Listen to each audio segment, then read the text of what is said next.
of Moses, we learn that Moses lived 120 years. So in the knowledge of the Bible, that's like a very short amount of time.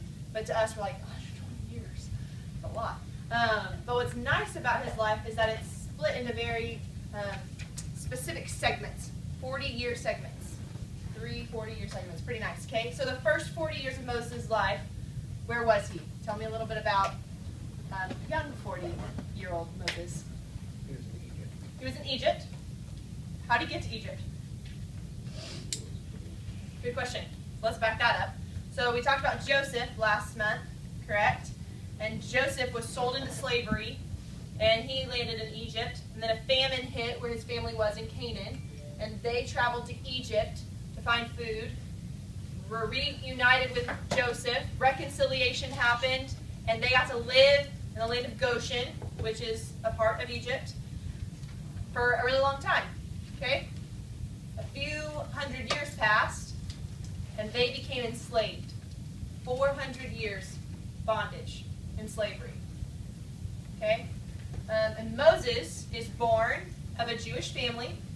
And at the time that Moses was born, the current Pharaoh said, these Hebrew people, these Israelites, they are outnumbering the Egyptians. And you know what happens when, you know what goes on when that happens?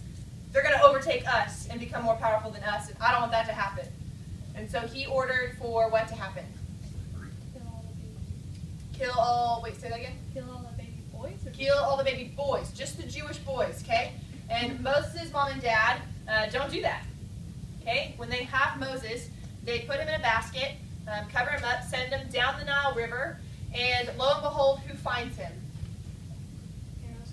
Pharaoh's daughter, the princess, right? She raises Moses as her own. So he is raised as an Egyptian, okay? And then, when he's 40, something happens. What happens? It's a pretty big event in his life. He killed an Egyptian. Yes. Yes. Okay, so Moses started to identify with the fact that he had Jewish roots, and he saw an Egyptian beating up another Jewish person, and so he killed the Egyptian. Tried to bury him, tried to get away with it, and then some people found out about it, made a joke about it the next day, and he was like, I gotta get the heck out of Dodge. And so he left, and he escaped to a land called, starts with an M, Midian, good job. Okay, so 40 years in Egypt, 40 years in Midian. During his 40 years, gets married, has kids, and then he's out walking in the desert, you know, tending the sheep, and all of a sudden, a bush catches on fire, but the leaves aren't like cringing off and burning. It's just perpetually on fire. And he not only sees it burn, but he hears. Yeah, y'all be interactive with me. You can do this. It's okay. The voice of God speaking to him. So he's like, okay, not your everyday experience, right? And he listens, and what does God tell him in that moment? You gotta go back to Pharaoh and free people. Yeah, he says, Moses, it's time. Yeah, it's time for you to go free my people. So I want you to go back to Egypt and free my people. And Moses is like, I don't know if you know this, God, but I can't go back. What are some of the excuses Moses gave? You're not good enough. Not good enough. You couldn't talk well. I can't talk well. I killed somebody. He just has excuse after excuse after excuse. And God says, don't worry about that. If you're so worried about it, let me show you how I'm going to provide for you. And he even gives him Aaron, who happens to be his older brother. Family reunion. He says he's going to go with you, and he's going to speak for you. But I want you to go back to Egypt. Did Moses want to go back to Egypt in that moment? No. But what did he do? He went anyways. So that's what we're talking about tonight, is obedience.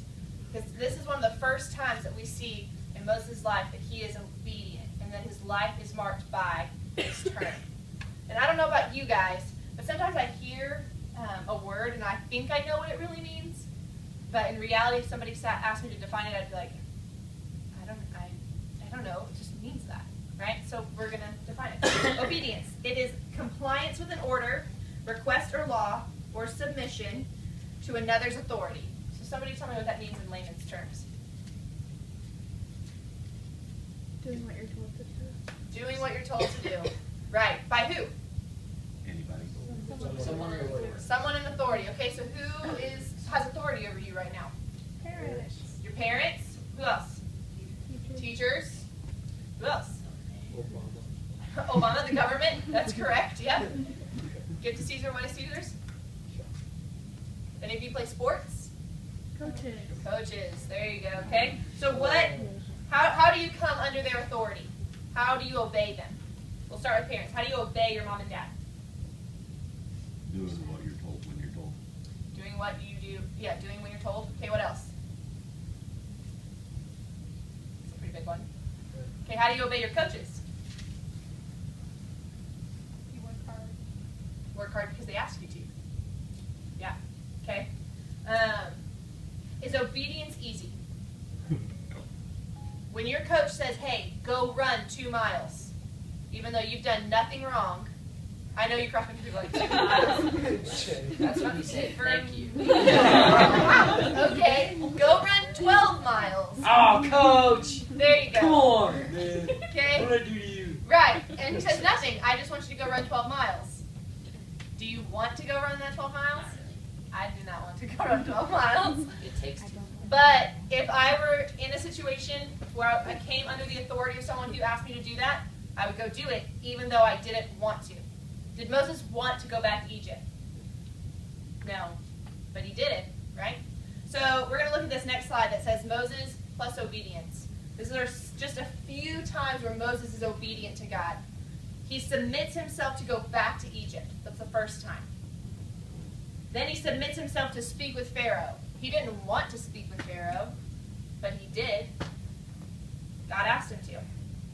He submitted himself to lead the Israelites out of bondage. Do y'all remember how many people Moses led out of Egypt? It's a lot of people. It's like 2 million people. It's a lot of people, right? One person leading 2 million people. You better hope you know where you're going. Or 2 million people are coming after you. Right? You didn't want to. That's a lot of pressure. I don't know if you guys, are in situations where you're leading things now. Maybe you're the captain of a team or you're in leadership classes. But sometimes you feel that added pressure. Smack Week, is anybody in charge of something at Smack Week? That is a lot of pressure, right? You're like, if I don't do this, we don't make money and people are going to hate me. It's not true, feels true, not true. But it feels like a lot of pressure. Imagine 2 million people putting that pressure on you. That you're the one leading them out of slavery into the wilderness. No big deal. And then Moses submits to lead the Israelites with the law. Because after they cross the Red Sea, they're going to come to a place called Mount Sinai. And Moses is going to meet with God, and he's going to give them the law. And the law is going to show the people how to be a people set apart and be different. And Moses is going to teach them what that looks like for the first time. That's some big responsibility, right? What's a main theme throughout that is that Moses submits himself to God. He says, okay, this isn't really what I want to do, but I will come under you and do this. Okay, so submission, let's look at that word, it's a big word. It's the action or fact of accepting or yielding to a superior force or to the will or authority of another person. What does that mean?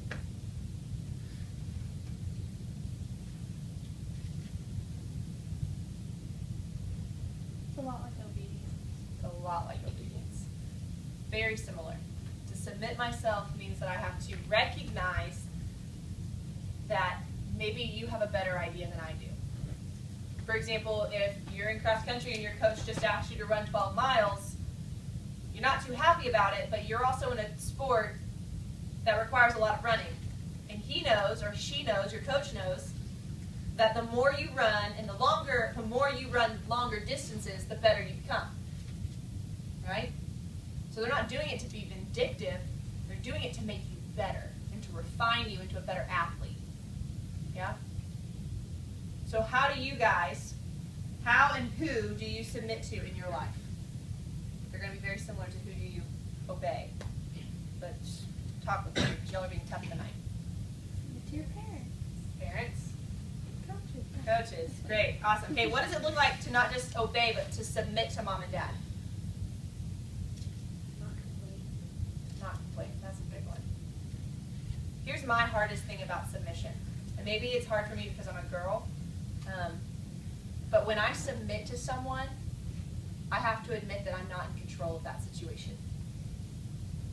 And I have to admit, you know what, maybe your idea is better than my idea.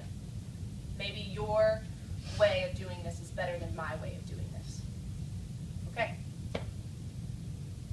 I'll give my idea up, and I'll come under you, and I'll follow you in this. Right? That's huge. As a girl, I want to control every little aspect of my life. I have many conversations with the Lord where I'm like, okay, time to tell me the 5-year plan. He's like, no, not even telling you the 12-month plan. He's like, gonna tell you the plan for today. I'm like, okay, so like today at like 10 p.m.? He's like, no, right now. Stay with me here right now. The Lord is constantly refining me and teaching me how to submit to His authority, how to submit to Him, not because He's being vindictive or manipulative, but because He loves me enough, and He's teaching me how to trust Him.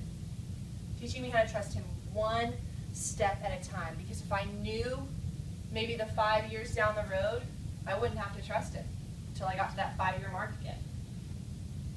So I like that. I like that I have to trust the Lord, even though it's so hard. Can you imagine being Moses, and you're like walking out of Egypt, and you're like, okay, now what? You know, you're like, I have 2 million people asking me where we're going, and my best answer is Away. right, left, right, left. You know, you're like, we'll get there. When we get there, we're there. You know, kind of like mom and dad, like, are we there yet? We'll be there when we get there. And then they get to the Red Sea. Ooh. 18 million people. Look where I've led you. And they're like, cool. You were stupid. You don't know where you're going. He's like, nope, don't know where I'm going. So, God, I've submitted my life to you. I listened to you to go back to Egypt. I did it. That was hard. I talked to Pharaoh like you asked me to. You told me to. And I obeyed, and I did it. That was hard. Even harder than coming to Egypt. And then you told me to lead these people out of Egypt. That was even harder than talking to Pharaoh. And now, you've put me in front of a sea with the Egyptian army behind me, coming for us.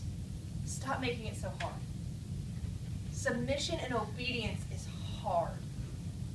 And it's not something that you always want to do. But it is something that is going to bring such great things. Because what happens when they get to the Red Sea? God tells Moses to do one simple thing. Okay? And this is one of the coolest lessons that I'm learning about obedience. Is God asks us for one simple thing to watch Him do immeasurably more. He tells Moses, I want you to take your staff in your hand, the one that I turned into a snake when you talked to Pharaoh the first time, that one, piece of wood. And I want you to raise it up in the air, and I want you to have both arms on it. Just hold it there.